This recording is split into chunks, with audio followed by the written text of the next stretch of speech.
Persada FM Radio Visual akan hadir sesaat lagi.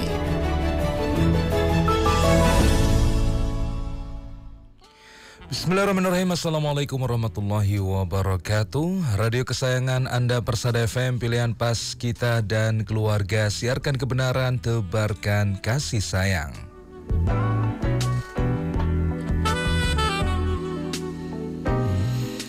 Ya, alhamdulillahirrahmanirrahim. Puji syukur kehadirat Allah Subhanahu wa Ta'ala yang senantiasa memberikan nikmatnya kepada kita, sehingga alhamdulillah di pagi hari ini tentunya kita bisa bersua kembali dalam program nutrisi keluarga, khususnya di tumbuh kembang anak.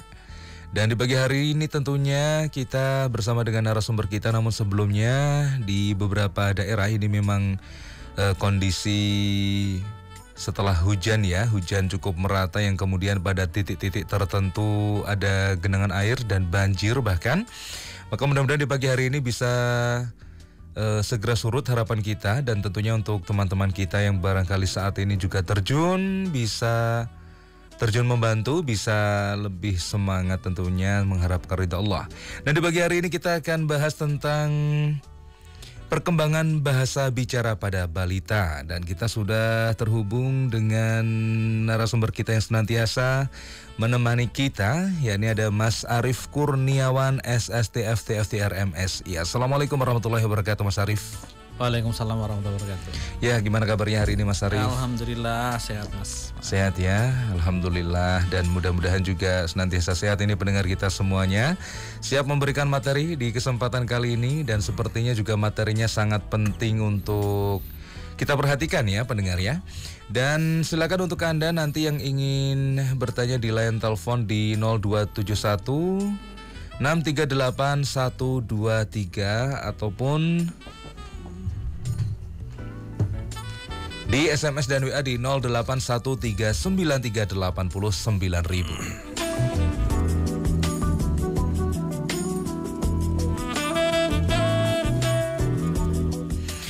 Ya, Mas Arief, di pagi hari ini kita akan diskusi tentang perkembangan bahasa bicara pada balita. Nah, ini seperti apa Mas Arief untuk penjelasan singkatnya? Kita pengantar dulu ini ya. Ya. Pengantar, dan ini bisa diperhatikan dengan baik pendengar semuanya. Moga silakan Mas Arief. Baik, assalamualaikum warahmatullahi wabarakatuh. Selamat pagi para pendengar Persada FM dimanapun berada. Alhamdulillah pada pagi hari ini kita dapat kembali untuk berdiskusi, untuk belajar bareng tentang tumbuh kembang anak kita. Yang kali ini kita mengambil tema tentang perkembangan bahasa bicara pada balita. Nah, ini kan biasanya itu agak sensitif juga, Mas Mail. Ya, kalau kita secara teorinya kita melihat bahwa perkembangan bahasa dan bicara itu pada anak normal itu terjadi ketika di level puncaknya itu usia 2 tahun. Ya, yang pertama itu perkembangan motorik 1 tahun, yaitu sudah di level puncaknya 1 tahun. Nah, kayak dibuat grafik gitu ya, 1 tahun di puncak, kemudian setelah 1 tahun perkembangan kemampuan motorik itu sudah mulai melandai. Nah, baru mau menginjak 2 tahun itu di fase puncaknya itu perkembangan di kemampuan bahasa dan bicara. Terus kemudian hubungannya dengan tumbuh kembang anak kita, tentunya itu menjadi parameter, menjadi tolok ukur keberhasilan dari tumbuh kembang anak kita kan. Nah, secara aplikasinya, secara kondisi di lingkungan masyarakat, pasti akan selalu menanyakan. Pertama, anak udah bisa jalan belum? Kedua, kalau ditanya sudah namanya siapa, bla bla bla dan sebagainya, itu menandakan tolok ukur lingkungan kita itu mengukur bahwa anak kita itu sudah mencapai di level perkembangan sesuai usianya apa belum. Ya kan, 1 tahun belum jalan, nanti ada kesan tersendiri bagi lingkungan yang menanyakan seperti itu pada anak kita. Nah, cukup sensitif juga ketika nanti ditemukan pada usia 2 tahun itu kosakatanya belum banyak. Terus kemudian jangankan kosakata, mungkin mengucapkan 1, 2, 3 kata pun belum bisa. Nah, itu bagaimana yang harus diperhatikan. Nah itu tadi yang urutannya di motorik 1 tahun, kemudian bahasa 2 tahun, setelah 3 tahun nanti perkembangan secara kognisi. Jadi ya kognitifnya, jadi kognitif, kecerdasan dan sebagainya. Ini hal yang menjadi dasar ketika kita memperhatikan perkembangan pada anak kita. Nah, yang dibutuhkan dalam perkembangan bahasa itu kalau dibuat dalam ada satu piramida. Jadi di awal-awal ketika kita melihat perkembangan pada masih bayi masih sama sebenarnya. Kita lihat 12 bulan ya Mas Maid ya. 12 bulan itu kalau dibagi menjadi 4, itu per 3 bulan itu ada progres perkembangan bahasa. Ya, per 3 bulan ya. Ya, oke, kita mulai dari 3 bulan pertama. Yes. 3 bulan pertama itu perkembangan bahasa bicara pada bayi itu bisa apa sih? Ya, bisa apa? Bisa mengucapkan kata-kata yang sifatnya adalah vokal. Kayak gitu kan? Nah, ngoceh-ngocehnya. Ini mulutnya terbuka. Belum menutup. Belum bisa. Masih suka ngoceh dan sebagainya. Ya, itu menunjukkan level perkembangan normal di usia 3 bulan. Itu harus diperhatikan betul. Oh, anakku udah ngoceh 3 bulan. Sering ngoceh kalau dia seneng, kalau dia ada hal-hal yang tidak biasa dalam artian dia sumo atau kepanasan atau kedinginan, dia ngoceh menunjukkan respon, itu bagus di usia 3 bulan. Nah, itu tadi vokal ya. Kemudian kita 6 bulan, tambah lagi 3 bulan, dari 3 menuju ke 6 itu akan ada progres lagi Mas Maid. Nah, 6 bulan itu nanti sudah mulai bisa mengucapkan kata yang atau huruf yang sifatnya konsonan. Mam, pap, biasanya pabama, pap, bam, mam. Itu kok bisa 6 bulan bisa seperti itu. Nah, itu tidak serta-merta dia langsung bisa ngomong seperti itu. Itu akan dibantu dengan perkembangan dari motorik. Ditunjukkan dengan kemampuan menegakkan badan, menyangga kepala, ya kan? Otomatis otot di mulutnya ini bekerja dengan bagus sehingga otot bibir, otot rahang ini mampu bisa nutup. Ngetesnya sudah berkurang. Nah, sekarang coba kita praktekkan aja Mas Mail. Kira-kira kita mengucapkan bahasa kata konsonan tapi mulutnya buka. Ayo. Bisa kan? Mau makan gitu ya. Kan. Ini kan harus nutup. Itu di level kemampuan 6 bulan. Kalau 6 bulan itu masih ndawoh ngawas kayak gini, ya kemungkinan ini akan ada potensi keterlambatan dalam kemampuan mengucapkan kata-kata yang sifatnya konsonan. Ya, kita tidak bisa mengucapkan kata-kata yang sifatnya konsonan itu kalau nggak nutup. Mam, mam, mau, maem, mau. Misalkan ibunya nawani, ayo mau mam, mam. Ini nutup bibirnya. Itu harus bisa di 6 bulan. Mulai dari 6 bulan. Setelah dari 6 bulan progres itu nanti level kemampuannya kan bukan cuma bahasa bicara aja, motoriknya juga akan ada progres yang cukup bagus setelah 6 bulan kan. Dia sudah mampu duduk tegak. Nah, kalau nggak bisa duduk gimana?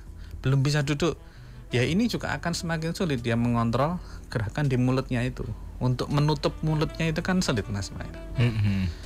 Ototnya ini tidak terlatih.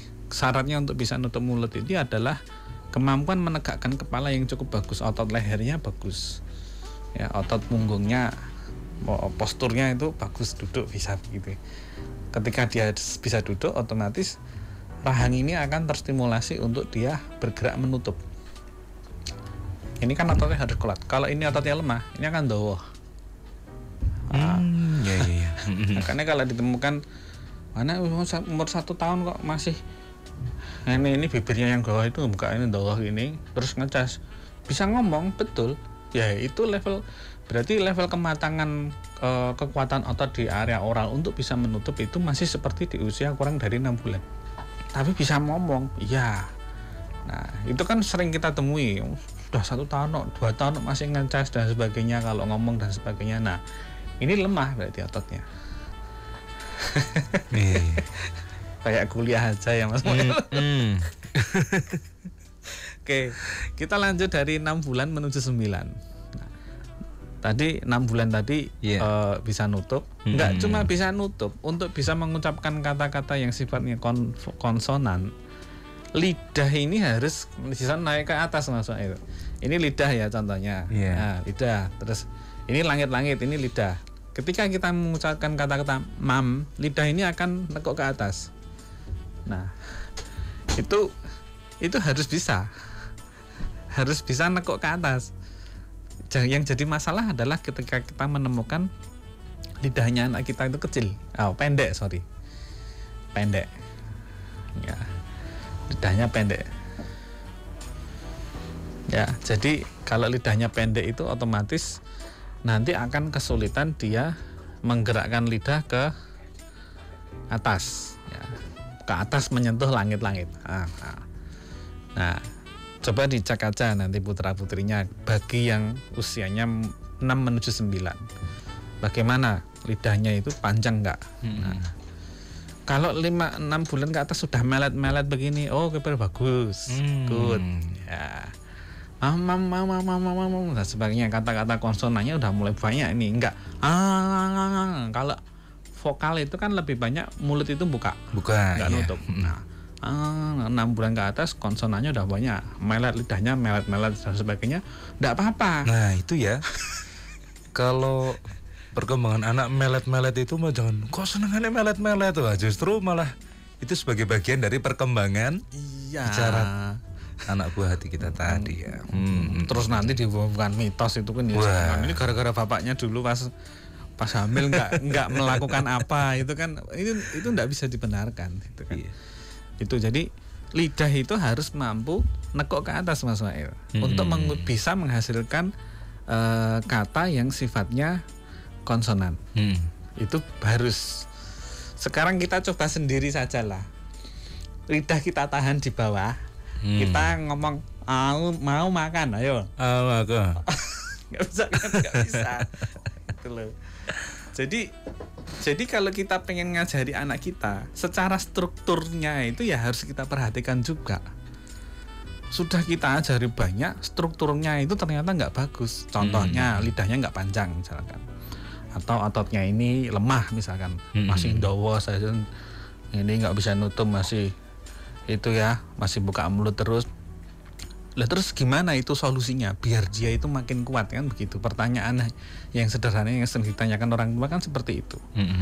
Cukup mudah, itu hubungannya dengan stimulasi yang dilakukan oleh orang tua di rumah. Makanan apa yang mulai diajarkan, mulai dikenalkan dengan jenis yang bermacam-macam teksturnya Mas Mail. Ya, jadi jangan satu macam toh. Lah kalau satu macam toh, bagaimana ototnya ini bisa kuat? Sesekali lah makan dengan tekstur yang keras, agar gigi geraham ini bisa bekerja maksimal, dibantu dengan kontraksi otot pipi ini, gitu kan. Nah, sesekali kerupuk misalkan yang aman untuk bayi itu kan, kerupuk, rambak apa itu kan, sesekali kan. Tujuannya untuk apa? Untuk memaksimalkan fungsi otot-otot di mulut, di oral itu di usia 6-9 gitu kan. Jadi kalau ada bayi kita dikasih mainan yang karet itu ya Mas, yang gigit-gigit itu, boleh enggak? Boleh-boleh saja, asal usianya 6-9. Kalau 1 tahun ke atas masih mainan itu yang enggak boleh. Karena bukan lagi masanya dia mainan itu. Sudah bukan fasenya dia di situ. Kalau 6-9 itu suka gigit-gigit, ini makin kenceng. Makin kenceng ya, enggak sampai kebroh kabeh, enggak apa-apa. Nanti kalau ini semakin kuat, ini enggak akan ngecas kok. Itu enggak cuma ngecas, otot semakin kuat, kemampuan untuk mengucapkan kata-kata yang sifatnya konsonan itu juga semakin bagus hasilnya. Dimulai dari situ. Maka ketika kita menemukan pada anak usia 2 tahun kok ngomongnya nggak jelas, cek aja ininya, struktur di mulutnya ini gimana. Ototnya, tipikalnya lembek. Selain cuma lembek, anak jarang diajak ngobrol sama orang tuanya, itu juga mempengaruhi. Iya.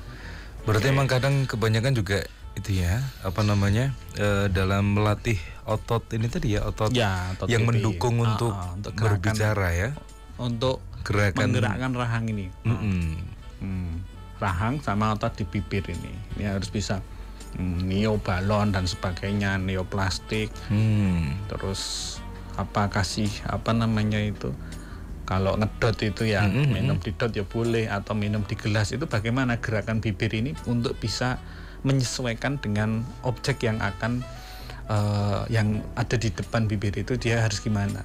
Itu harus dilatih lah. Kalau minum dot terus sampai umur 2 tahun lah, nanti nggak bisa minum pakai gelas. Itu juga akan mempengaruhi dengan kemampuan perkembangan dalam dia mengucapkan kalimat kata-kata yang sifatnya konsonan itu tadi, Mas Mail. Karena konsonan itu harus mingkem.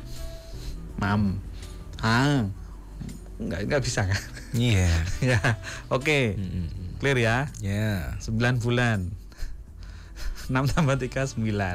9 bulan bisa apa? Setelah dia bisa vokalnya bagus, konsonannya bagus, 9 bulan ke atas sampai 12, dia itu adalah sifatnya akan meniru atau ekolalia. Makan, mam, dia nirukan. Tapi nggak ngerti mam itu apa. Akhirnya dengan pengulangan sehari-hari dikasih makan, ayo mam dulu, mam mau dan sebagainya. Akhirnya dia otaknya ini akan merekam. Oh ini mam itu kapan? Oh mulutnya lapar. Pagi, siang, sore, orientasi waktu, itu dia akan semakin bisa memahami. Dimulai dari kemampuan dia ekolalia, menirukan orang tuanya. Iya. Lah kalau orang tuanya nggak ngajak ngomong, ini yang jadi masalah kan begitu. Awalnya itu sebenarnya dari situ, Mas. Dan akan kelihatan ketika nanti sudah besar. Dari 9 bulan sering diajak ngobrol, dia akan menirukan kata-kata yang mudah, mam, mi, gitu kan, nenen, ayah, ya, itu ya, cepet banget itu, cak, gitu kan, ma dan sebagainya. Ini kan bukan yang dibutuhkan untuk bisa menghasilkan ekolali atau meniru, itu bukan cuma strukturnya ini tadi, tapi stimulasinya. Lah kalau nggak ada stimulasi, bagaimana dia mau meniru siapa, Mas Mail? Kan nggak ada yang ditiru. Iya. Di rumah diem aja. Rumah diem. Wis, screen time. Orang tua diem. Nirukan itu film kartun di gadget dan sebagainya. Nggak bisa. Itu bahasanya terlalu sulit untuk dia menirukan. Iya, karena kalau misalkan ya di usia-usia segitu kemudian ditontonin video misalkan ya, mungkin secara visual melihat video itu, tapi kan secara real kan ini juga tidak melatih. Tidak ada respon dia untuk tidak bicara dan lain sebagainya. Tidak memunculkan anak untuk merespon. Itu dia. Itu hanya tayangan, hanya hiburan, kita hanya menonton. Tontonan itu kan kita nggak perlu merespon tontonan itu kan, karena kalaupun wis itu diam aja, itu kan cuma di layar. Tapi kalau dengan kontak mata langsung, ini mukanya orang tua di depannya anak begini, loh ini ibu, mama, mau yo, tiap hari ketemu, durasinya sebagian besar dengan ibunya. Ini dia akan memunculkan interaksi yang cukup kuat untuk menirukan ekolalia tadi, menirukan kata-kata yang sering keluar dari ibunya itu ketika berinteraksi dengan anaknya. Yang jadi masalahnya kan kalau ketika nggak ada interaksi, Mas Mail. Kan sudah jelas ya di situ ya. Kenapa anak tidak bisa kosakata tidak banyak dan sebagainya? Dimulai dari 9 bulan itu sampai 9 bulan ke atas itu gimana? Bisa ngomong? Ya, betul. Bisa mengucapkan? Bisa menirukan enggak? Nah, kalau dia tidak bisa menirukan, berarti ketika usianya sudah panjang, berarti level perkembangan kemampuan bahasa bicaranya masih 9 bulanan. Gitu ya. Ini otaknya waras loh ya. Otaknya bagus loh. Ini dalam artian otaknya sehat, tidak ada riwayat-riwayat dengan yang mengindikasikan gangguan tumbuh kembang yang menyimpang, itu enggak. Ini semuanya otaknya sehat. Tapi otak yang sehat ini tidak serta-merta dia wis dibiarkan begitu saja itu terus nanti berkembang dengan sendirinya, enggak bisa. Membutuhkan perhatian, membutuhkan interaksi, membutuhkan pendampingan dari terutama orang tua. Udah 9, lanjut lagi ya. 12. Sekali lagi, satu lagi. Gak apa-apa, monggo Mas Arif. 12 ya. 12 itu anak sudah mampu talking, ngomong 2 kalimat. Mau mam? Ya. Minimal 12 ke atas ya. Nah, itu ketika 12 ke atas itu nanti kosakatanya harus makin banyak. Kenapa? Basicnya dari 9 bulan dia meniru. Setelah dia kan anak itu belajar bisa ngomong kan karena meniru Mas Mail. Semakin banyak dia berinteraksi, semakin banyak dia bertemu dengan orang yang bermacam-macam selain hanya keluarga intinya, semakin banyak dia akan mudah untuk menirukan. Ya itu. Nah di situ poinnya kan di situ. Dah. Ya termasuk kalau misalkan di usia-usia segitu Mas, kita mulai bacakan buku-buku anak seperti itu, apakah juga bisa mempengaruhi juga? Jelas. Itu kan dibacakan. Bukan hanya muatan bukunya Mas Mail, tapi interaksinya. Yang membacakan ini ibunya. Bukan yang membacakan handphone terus dia dengerin gitu. Bukan. Itu beda, tidak sama. Lo kan sama-sama mengeluarkan suara. Justru yang di handphone kan ada tampilannya bagus. Tidak bisa. Anak itu belum mampu berinteraksi dengan audiovisual yang cukup kuat. Dari warna, ketajaman dan sebagainya itu sulit untuk dia bisa menirukan. Kan kita mengharapkannya kan anak ini mampu meniru apa yang sering kita omongkan kan. Gaya bicaranya kan mungkin anak-anak kita kan hampir sama dengan kayak kita kan, kurang lebihnya. Lah yang ditiru kan tetap orang tuanya, bukan handphone. Iya. Sangat penting ya bagi orang tua itu untuk termasuk juga memberikan inputnya juga tentunya yang baik-baik Terus pasti, anak melihat bagaimana orang tua ya ekspresinya seperti apa.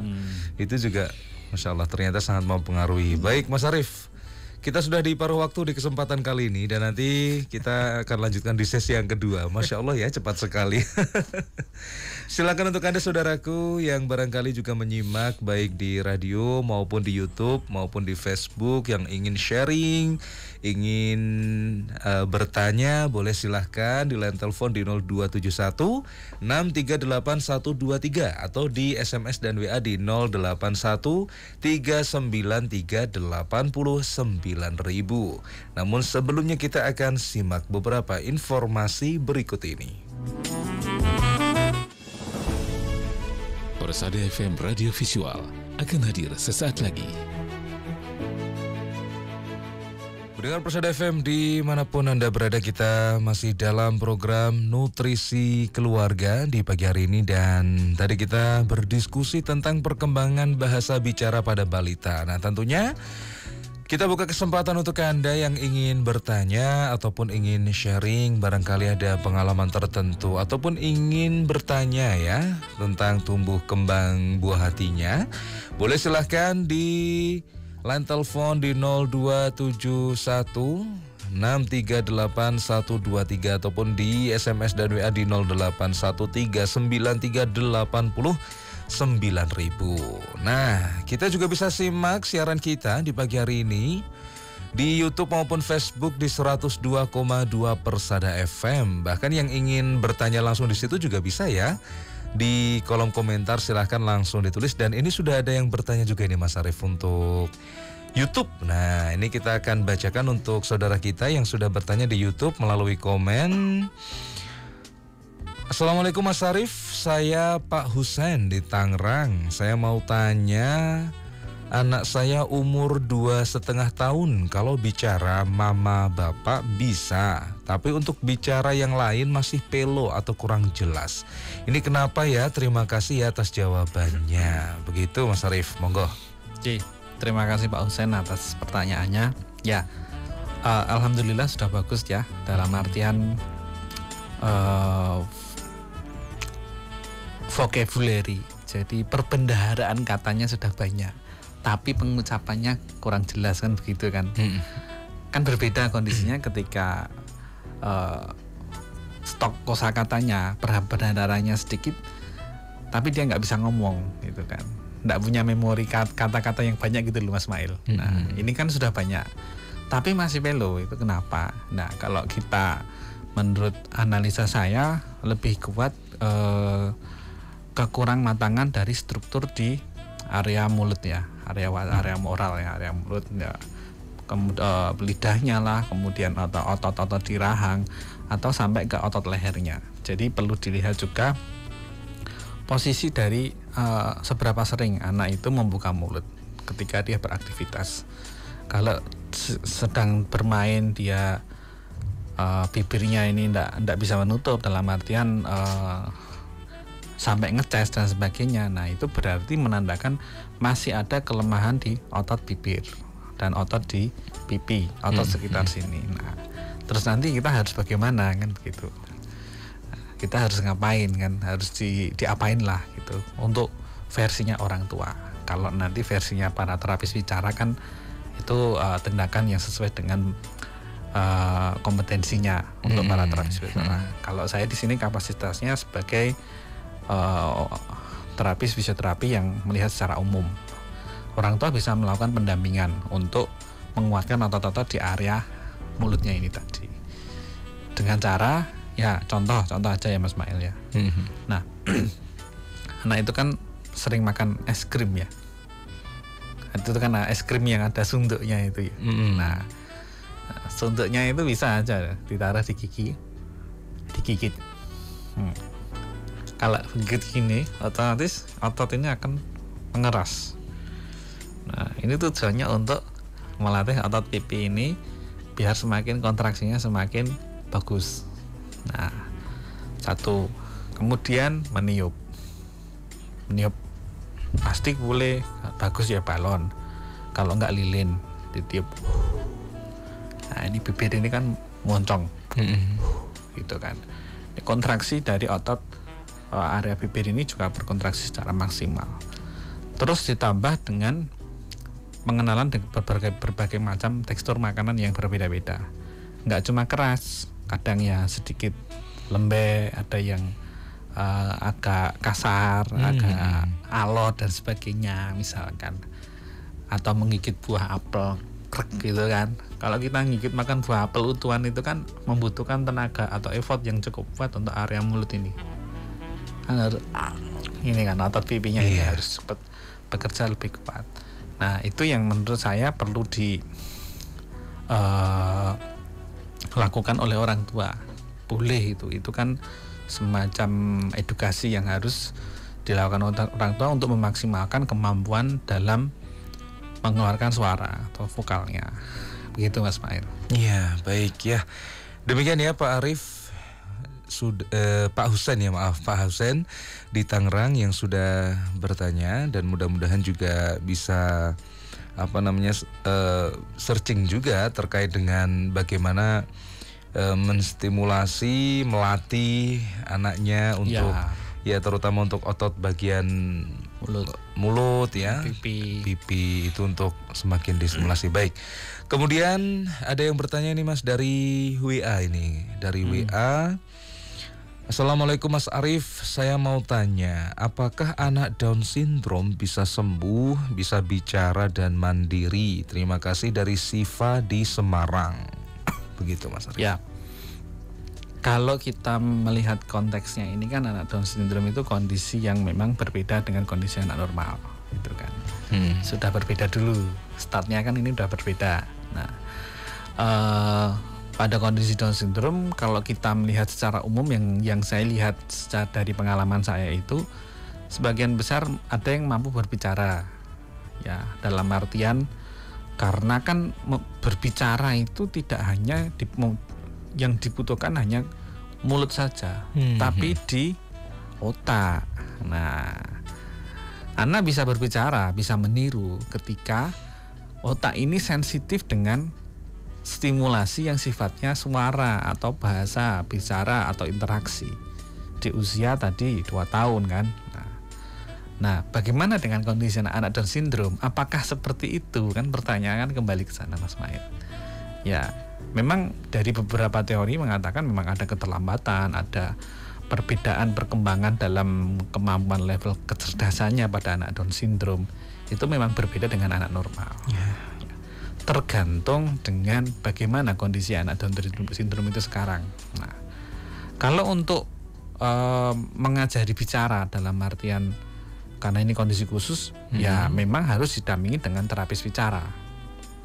Ya, masalah bisa atau tidaknya, ya kita bersama-sama. Jadi tidak menggantungkan harapannya pada hanya terapis saja, tapi orang tua juga harus mampu mendampingi dengan baik. Salah satunya adalah dengan melakukan interaksi dengan anak. Anak harus sering diajak ngobrol, dia harus diinteraksikan dengan teman seumurannya, tetangganya. Kemarin kan minggu kemarin kita bahas masalah lingkungan gitu ya Mas Mail ya. Dia harus di lingkungan sekolah, dia lingkungan yang lebih besar itu harus bagaimana, itu harus mulai dikenalkan. Meskipun kondisinya adalah anak itu Down syndrome. Ya, itu hal yang cukup mendasar yang perlu dilakukan oleh orang tua. Jadi jelas sekali progresnya mungkin akan berbeda dengan anak normal ketika ada keterlambatan bicara terus didampingi plus ditambah dengan terapi bicara. Ya harapannya adalah mampu berbicara meskipun fasenya itu panjang untuk mencapai level perkembangan itu. Gitu Mas Mail. Iya, baik demikian. Dan memang apa ya dalam penanganannya kalau terkait dengan Down syndrome seperti ini memang harus banyak konsultasi juga ya Mas ya. Ya, karena ada pendampingan kan, gitu ya. Kondisi khusus Mas Mail. Baik ya, demikian dari Bu Siva ya di Semarang, mudah-mudahan bisa sehat-sehat semuanya ya. Kemudian Mas Arief, ini barangkali juga menjadi pertanyaan terakhir ini dari Sulistiani di Seragen. Apakah keseringan pegang gadget ini bisa berpengaruh pada perkembangan bicara pada balita, pada anak-anak mungkin ya? Sangat berpengaruh. Terutama di periode kritis perkembangan kematangan otak yang sensitif dengan rangsangan yang sifatnya bahasa bicara, yaitu 2 tahun. Jadi 0 sampai 2 tahun itu kalau bisa ya jangan sering-sering pakai handphone dulu, karena nanti akan mempengaruhi. Karena di 2 tahun itu tadi kan syaratnya anak untuk biar bisa bicara tadi ekolalia 1, kedua memahami, understanding, dia harus paham. Ini ibu bawa piring, ibu bilang maem, oh ini maem, akhirnya dia akan termemori kan begitu Mas Mail. Lah sekarang permasalahannya ketika anak ini tidak memahami ini piring ini isinya maem, dia nggak akan ngomong maem karena tidak memahami, otaknya ini tidak mampu mememorikan. Kenapa nggak mampu mememorikan? Karena salah satunya mungkin faktornya terpapar dengan gadget ya. Interaksinya anak ini lebih banyak dengan gadget daripada dengan orang tua. Ya, ini hal yang sangat mendasar. Jadi ketika kita melihat keumuman yang terjadi sekarang, anak sudah sering pakai gadget itu ya sedikit banyak pasti akan berpengaruh gitu aja kan. Meskipun tidak sama, kita kan tidak bisa melihat secara keseluruhan, mengeneralisir kan nggak bisa. Tapi kan jelas-jelas kosakatanya bukan kosakata ibunya, tapi kosakatanya gadget. Akhirnya pintar bahasa Inggris kan? Ya kan? Iya kalau tontonannya Inggris. Kalau tontonannya bahasa Inggris, kalau tontonannya film kartun dari Malaysia, ya pintar bahasa Melayu, tak apalah dan sebagainya, kan begitu. Itu sensitivitasnya otak itu ketika diisi dengan itu, akhirnya anak ini nggak bisa nggak mempunyai bahasa ibu. Bahasa ibu didapatkan dari mana? Dari interaksi dengan orang tua. Interaksinya nggak ada. Nah nanti nggak punya bahasa ibu, bagaimana? Dia akan semakin sulit untuk mempelajari bahasa-bahasa yang lain. Itu Mas Mail. Jadi yang saya lihat adalah pengaruhnya itu menggantikan interaksi anak dengan orang tua diganti dengan gadget. Udah itu aja. Karena kemampuan dalam berbahasa, kemampuan dalam berbicara pada anak itu erat sekali dipengaruhi dari kemampuan dalam interaksi. Ya, jadi anak butuh interaksi untuk bisa bicara. Dengan siapapun, baik dengan orang tuanya, baik dengan kelompoknya, ya, atau namanya kalau bahasa Inggrisnya peers itu teman seusia, tetangga, teman sekolah di PAUD dan sebagainya. Nah, ini butuh interaksi yang lebih banyak. Dimulai dari usia berapa? Ketika dia sudah mampu di level kemampuan motornya udah bagus, 1 tahun, 2 tahun, oke, dia nanti segera aja diajak interaksi. Jangan disendirikan. Sudah di dalam rumah sendiri, terus kemudian orang tuanya juga kurang aktif dalam memberikan stimulasi dalam bentuk bahasa bicara, nggak pernah diajak ngobrol lah bahasanya begitu. Nah akhirnya kan berdampak berlanjut-lanjut. Tergantikanlah interaksi anak dengan orang tua itu dengan gadget. Itu yang terjadi sekarang. Ya, baik, Masya Allah. Ini belum selesai sebenarnya. Belum selesai. Sebenarnya masih banyak ini. Pembahasan kita masih banyak Mas Arif, tapi ternyata waktunya sangat terbatas. Iya. Mudah-mudahan insya Allah bisa kita lanjutkan barangkali di pekan yang akan datang. Berarti nanti ngomong lagi angkat-angkatnya. Nanti kita betul. Lanjutkan lagi. Ya insya Allah. Dan terima kasih Mas Arif atas waktunya dan atas ilmu yang telah diberikan. Barakallah. Ya, sehat-sehat selalu. Selamat beraktivitas kembali nanti. Assalamualaikum warahmatullahi wabarakatuh. Waalaikumsalam warahmatullahi wabarakatuh.